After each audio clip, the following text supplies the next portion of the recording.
Engineered Math Random Solve Problem number 2.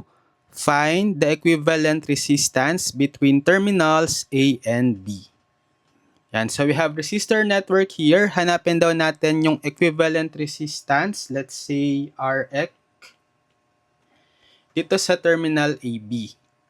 Yan. So simulan natin i-combine yung mga resistances ito sa dulo. So notice, etong 4 ohm tsaka 12 ohm ay nakaparallel. Right? So, pwede natin i-combine na sa single resistor.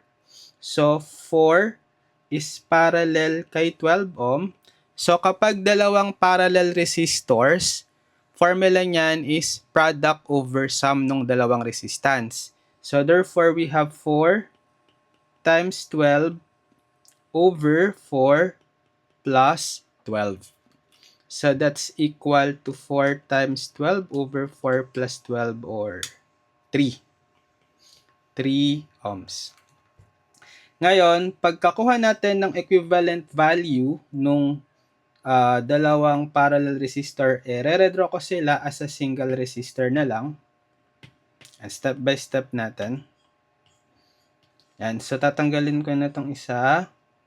Yan. So, magiging single resistor na lang sila na ang equivalent value na is etong 3 ohm. Next. So, ang connection natin na pwedeng makombine is series resistors naman na tatlo, right? Naka-series si 14 ohm, si 3 ohm, tsaka si 3 ohm. So, kapag series, i-add lang natin. So, 14 plus 3 plus 3, that's 20 ohms. Yan. So, i-redraw ko uli as a single resistor na lang, equivalent to 20 ohm. Yan. So, sige, delete ko na lang to. Tapos, ito. Yan. Iwan ko tong isang resistor. Yan. Ito equivalent nitong tatlong series na gagawin ko na yung value is 20 ohm. And then, next, pwede nating makombine itong dalawang parallel.